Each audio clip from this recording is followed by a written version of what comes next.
Hello friends, good afternoon. This is Grace here from Miss Supermodel, and we are completing our discussion on recovering from failure that we started yesterday. So this is part 2, and I'm just gonna go ahead and give us just some brief pointers, just 4 points, keep it short today, on how to recover from that unexpected failure. Remember we started yesterday talking about how sometimes after coming off the heels of a great huge success, and then unexpectedly you find yourself on your face and you find yourself blowing up something that you thought was going to be so easy to do.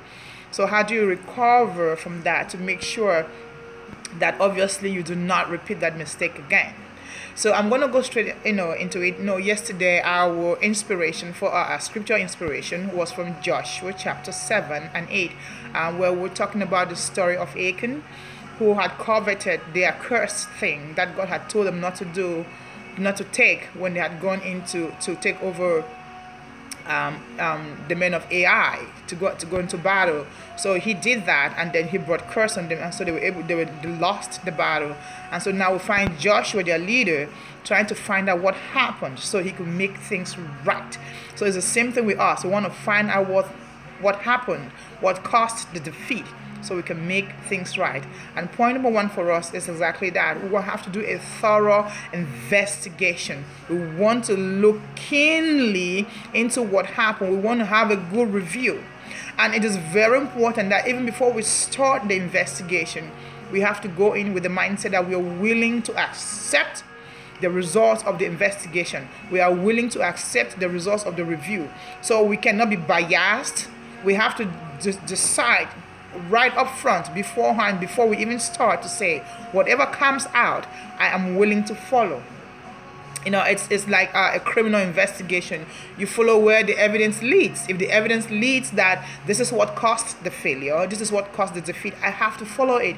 If I'm really interested in changing, I cannot only accept the outcome when it's convenient, when it's palatable to me, especially when it starts looking at me that I am the cause of this. Then I have to be willing to accept. So that's the first thing, to do a thorough investigation, knowing that whatever comes out of it, I have to implement it.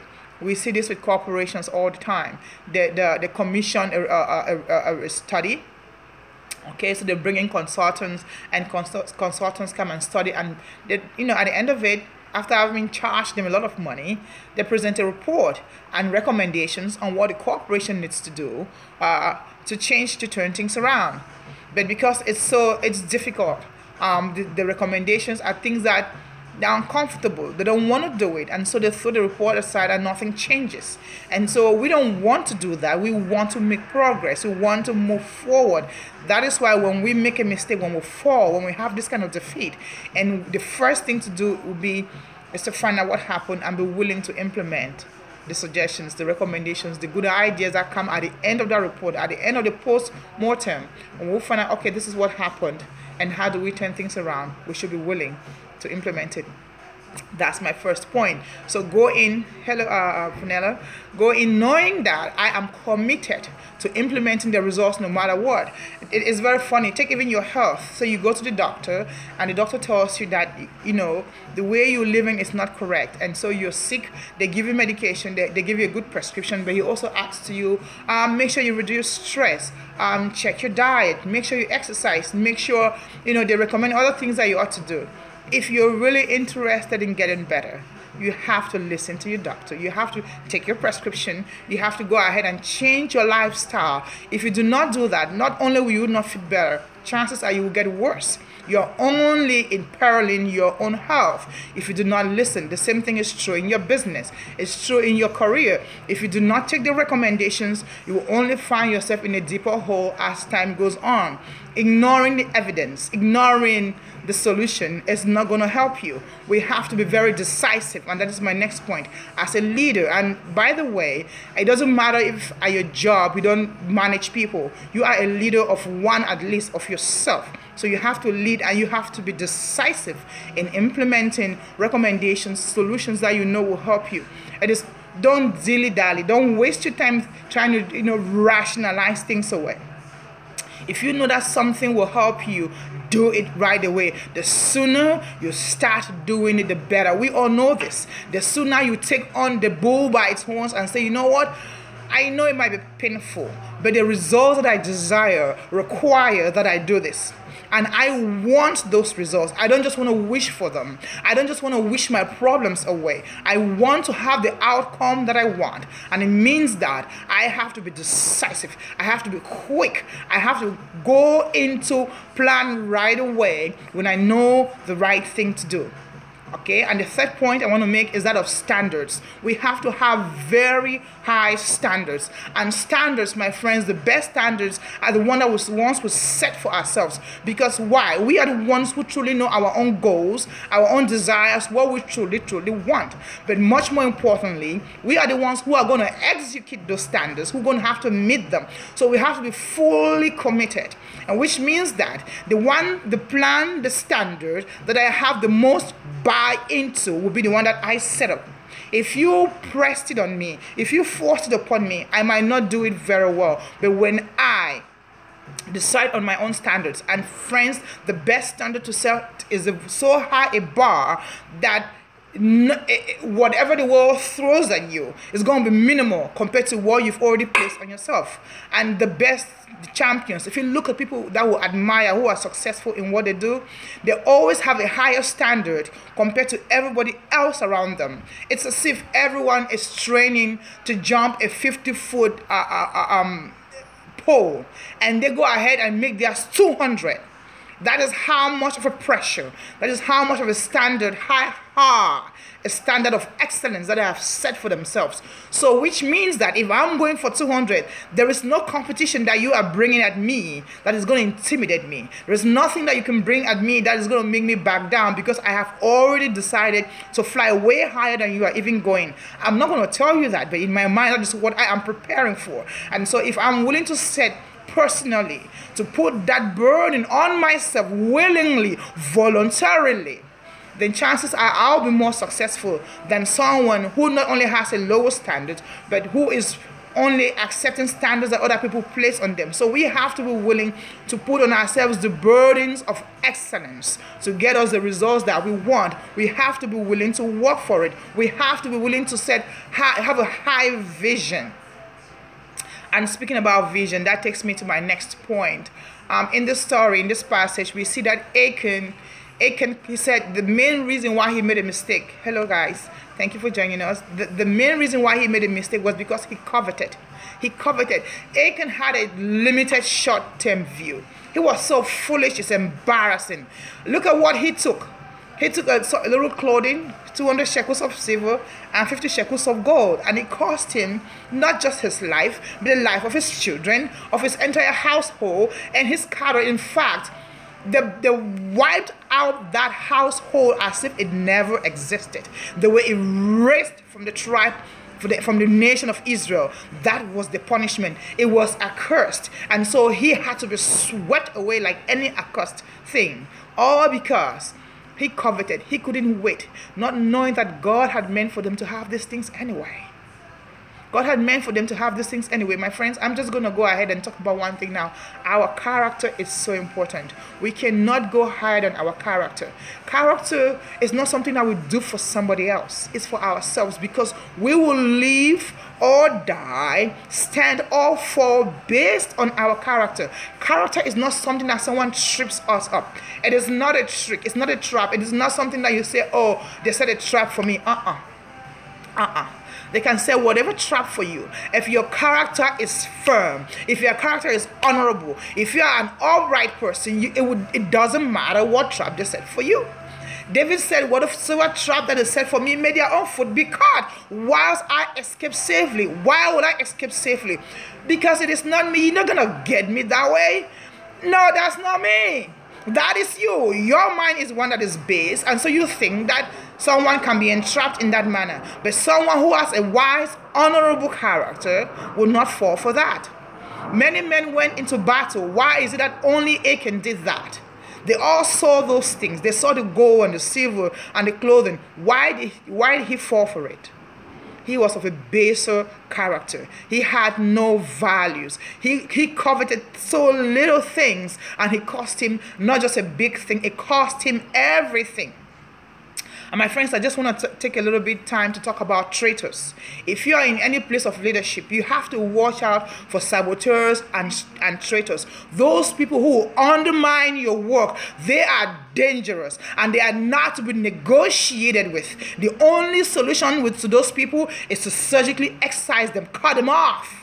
Like God said, He said, you will not be able to win. You will not be able to stand. You will not taste victory unless that is an unconditional, undebatable principle. You will not move forward unless you remove that accursed thing. You have someone who's a traitor within your midst, a saboteur whose only point is to try and, while you're building the boat and they are poking holes under it, while you're trying to fill your jar, they are withdrawing. They are never going to be a contributive member of that unit. They will never bring any good. Their sole mission is destruction, and you should have no compunction in removing them. Right away, cut them off. It is not that you're being wicked. It is just that you want to move ahead. Think about what that is, the decisiveness we talked about. Joshua knew. Here he was in charge of an entire nation, and you had one man trying to bring down the nation.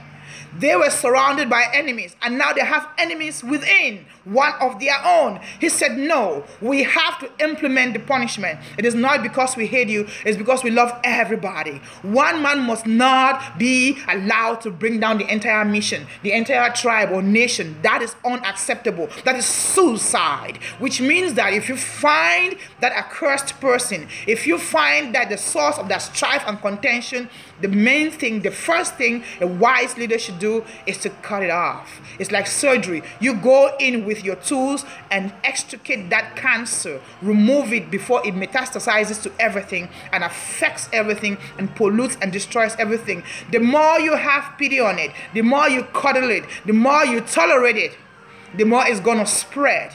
And what God said to do was to implement such a public punishment, not just an ache, but to show everybody that this is what is going to happen to you if you were to betray this nation like that. Because guess what? Your survival depends on everybody else. We've all heard this saying that you are only as strong as your weakest link.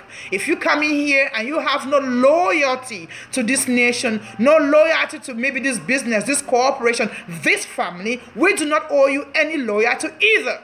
Loyalty is reciprocity. It has to be reciprocal. It has to go both ways. If you want me to be loyal to you, then by gosh, you have to be loyal to me as well. If I'm going to go to battle and fight for you, that is why if you look at in whatever thing it is, whether it's a sports team, whether it's a business, whether it's a family they are successful and all their children are doing well, the one common thread that you will find, I do not care what business it is, I don't care what nation they grew up in, you will find out that they had a very cohesive unit.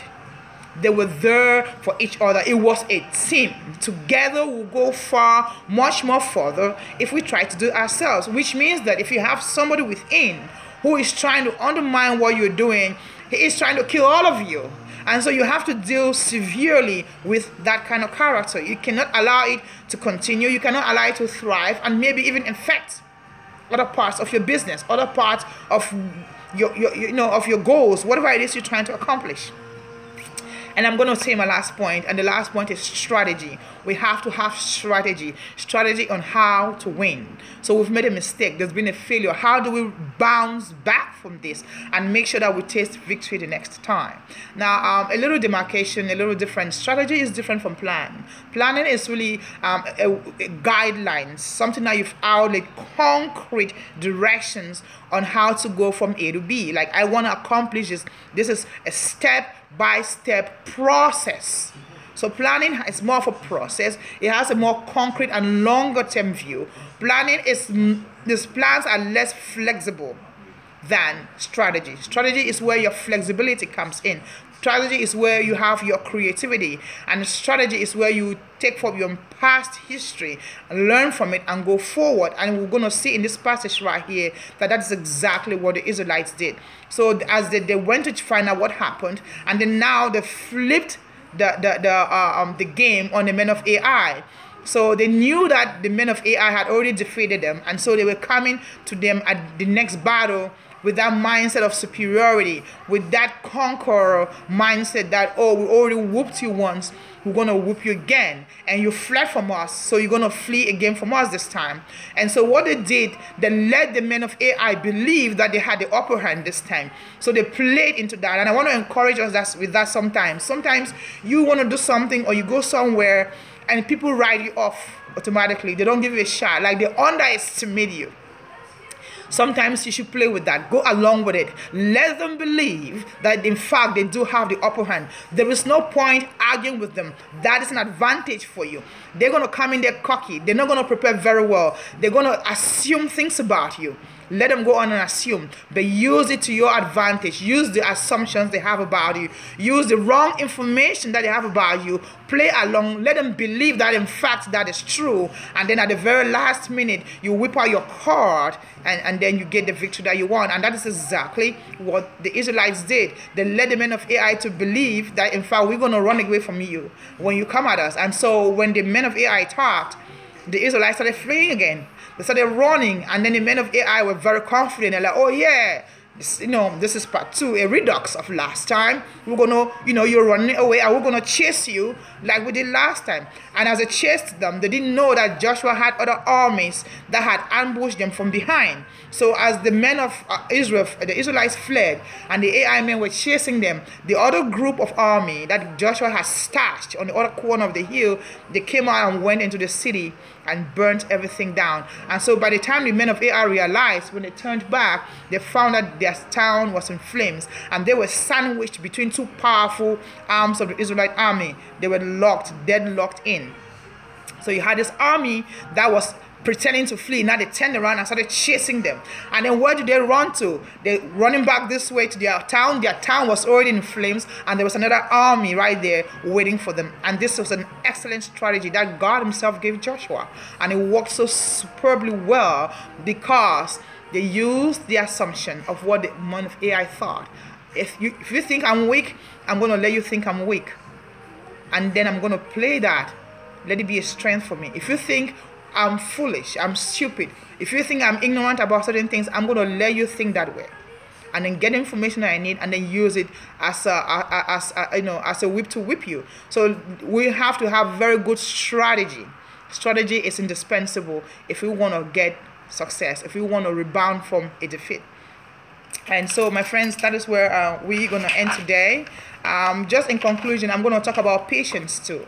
In the future, we're going to have some discussions on that, patience, and especially when we start talking about self-discipline. I really want us to talk about that. I'm really going to have us, if you are interested, maybe even have a few sessions, because it's a very wide-ranging topic, and it's really important to talk at length about it. It is not something that we can have a 20-minute discussion about and really touch it in depth, because there are so many angles to it. And we'll talk about faithfulness as well. But today, patience, to be patient. It is when we have a short-term thinking, our gains will be very short as well. We should be patient and willing to look past temporary gains. We should not envy people who look like they are having some average, mediocre progress and achievement when they are taking shortcuts. That is where that character things comes in again. Have the character to be able to wait for what you really want. If I have set my standards that high, then I should be patient enough to wait to the time when I get to meet it. I should not shortchange myself and circuit myself to the point where I don't get the outcome I want simply because I was impatient. We have to have the patience to wait. If Achan had just waited, if he had just waited, he didn't know that God meant for them to have some spoils of war.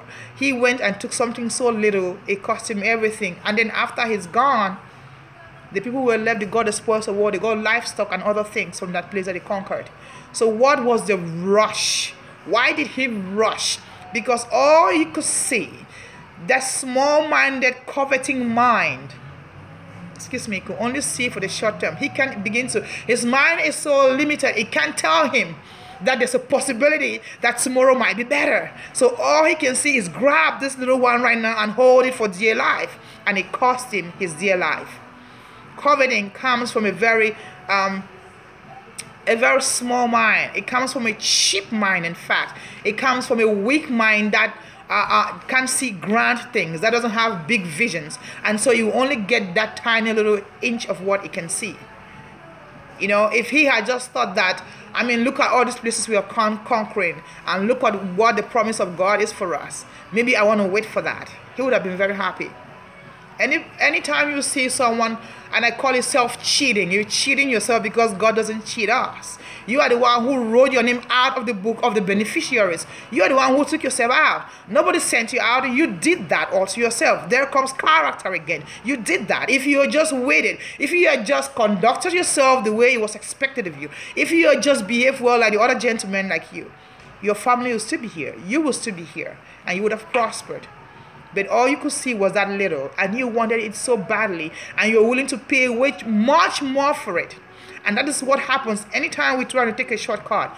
We'll always end up paying for things more than they're worth. Every time you covet, every time you come with that small-minded thinking, you will pay £1 for something that is just a penny. You will pay $1 for something that is just a cent. That is how much it will cost you. All because you were impatient, and the impatience came from a small mind that could only see for now. If you're willing to accomplish something great, you have to be patient. It is never done overnight. You have to be willing to look foolish sometimes. You have to be willing to look as if everyone is running past you and you're not making progress, because what you're trying to do is so important. It is marinating. It is taking time to build it. It is taking time to mature. It needs much more from you. It's going to demand a whole lot more from you as a person. And so yes, let other people look like they have more. Let them run past you. The battle is not to the swift, the Lord says. It is never to the swift. This is not a race. Just get you right.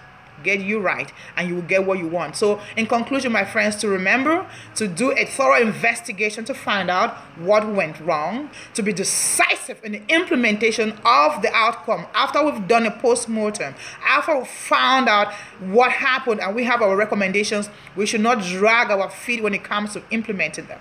Number 3, we should have those high standards, and the standards are the ones we set for ourselves. We should not wait for the world to press us on what we should want. If your goal is important enough to you, if you truly want to accomplish that, then your standards should be as high as you can make them.